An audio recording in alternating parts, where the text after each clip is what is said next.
back to The Price of Business. I'm your host, Kevin Price, talking to you about you and your business. I've got Marjorie Asturias. She's with a company called Blue Volcano Media, one of those companies we've been kind of monitoring that are regional companies that are in the process of going national right before our very eyes. Marjorie, welcome to the program, and kind of give us your elevator speech for Blue Volcano. Hi, Kevin. Thanks so much for having me on the show. Well, the basic elevator speech is we are a digital marketing agency that works with small and medium-sized businesses and nonprofits to create and manage their online presence. Okay, that's a good little summary. I appreciate that. You recognize that most elevator speeches are measured in minutes and not hours, and so that's awesome. So tell us about the history of the company. How old is it? It is a little over 3.5 years old. We started in January 2010. Okay. And what was your background before you started this? Well, I was actually an independent consultant doing pretty much what we do now, except I was doing everything myself. And there were two motivating factors that made me decide to start the business. It was a lot of people have a hard time spelling my name, so I thought BlueVolcanoMedia.com would be easier for people to find than MarjorieAsturias.com.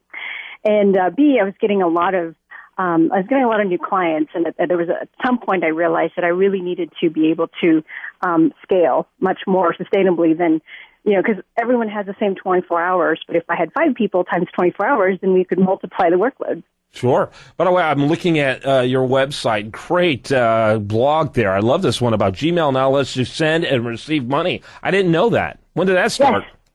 Yeah, it's fantastic. And right now I don't see us using it per se, but I know, for example, I volunteer for nonprofit, and of course nonprofits live and die by funds, so I thought it'd be a great opportunity because we use Gmail at the nonprofit we're going to try to see how we can possibly leverage that to get more donations, because people are already checking their emails several times a day.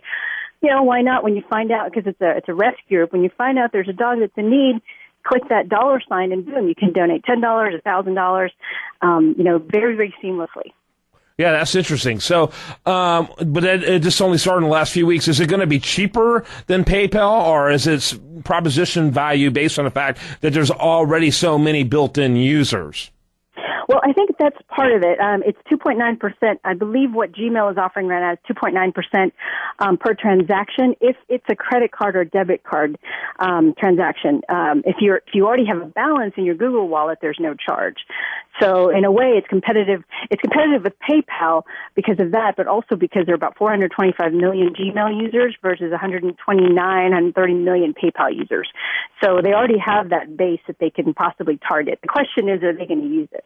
Okay, so the question I have, because I read a lot of what's going on in, particularly in the technology area and the tactical technology area as it relates to individuals and social media. Why have I not seen this story? It was a pretty quiet rollout. They rolled it out in beta a few months ago, and it wasn't until I use Google Wallet, and I didn't see it drop in my inbox until 2 weeks ago, and that's what sparked my attention. I did my research because, as you probably know, it's like drinking out of a fire hose trying to keep up with all the things that are going on in technology. I happen to be using Google Wallet, so I think they were rolling it out. Once they finished beta, they were rolling it out to early adopters of Google Wallet. And so you might not see it yet. Some of the Gmail accounts that I use, like for some clients and for the nonprofit, we haven't seen it yet. Yeah. So you'll eventually see it over the next 6 months if you haven't already. Very cool. So tell us a little bit about the efforts you're making to go become a national brand, a national company.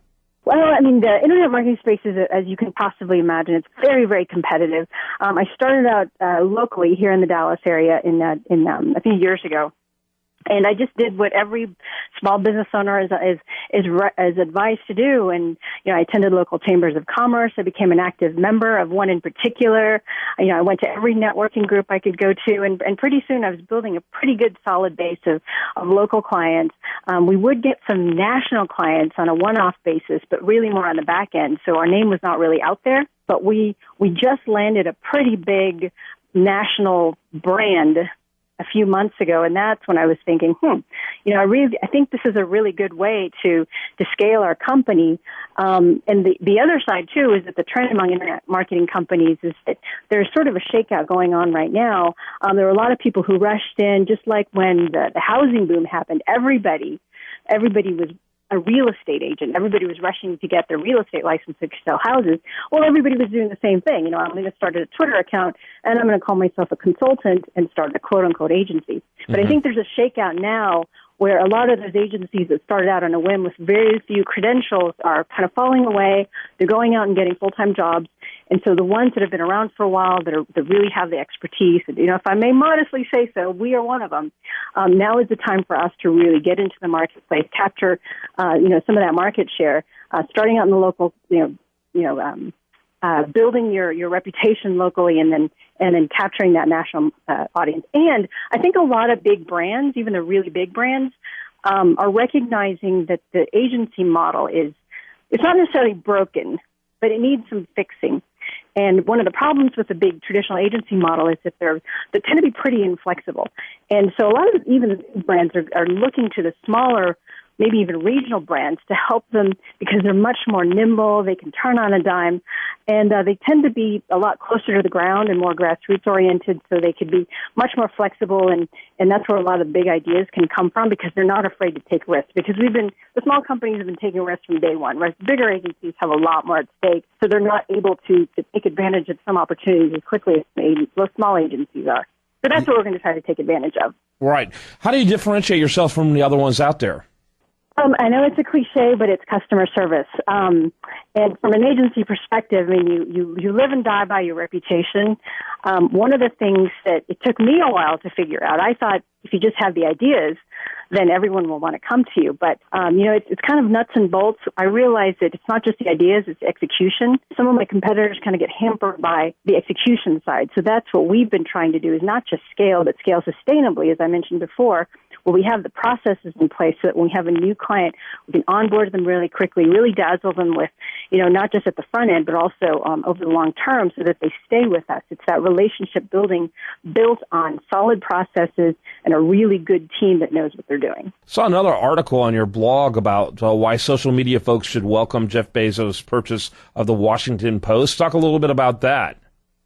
Well, I come at it from a kind of a different perspective, because I used to work for a newspaper as a freelance correspondent when I lived in a small town in Colorado, and I just kind of this was in the mid 2000s, and I just kind of backed into social media. At the time, I was a lot of my assignments were dwindling, so in order to fill up some of the empty hours I had, I turned to some online work that I was getting more and more of. And pretty soon I woke up one day I realized actually more of an online content provider. And so as a writer and as someone who was kind of seeing where the shift was in journalism, and whether I intentionally or not made that shift pretty successfully, I was really excited to see Jeff Bezos, because I think that whereas a lot of people were bemoaning and saying, oh my God, this is the death of media, how could someone who treats books as a commodity, how could they go into journalism? What are they going to do with the Washington Post? But I actually see it as a lot of people don't understand is that Jeff Bezos, he may have, on Amazon, books may be seen as a commodity, but Bezos himself loves to read. Mm-hmm. He loves the written word.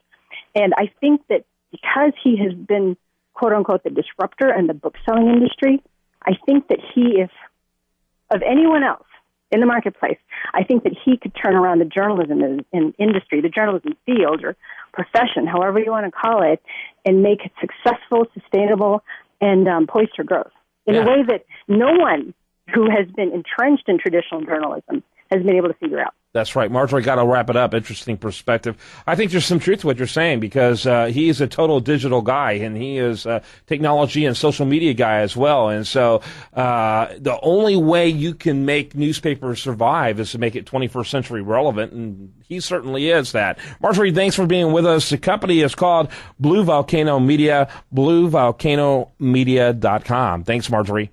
Thanks, Kevin. Appreciate it. You bet. When we come back, much more for you. I do want to remind you the best content here shows up over there at usdailyreview.com. You're listening to The Price of Business.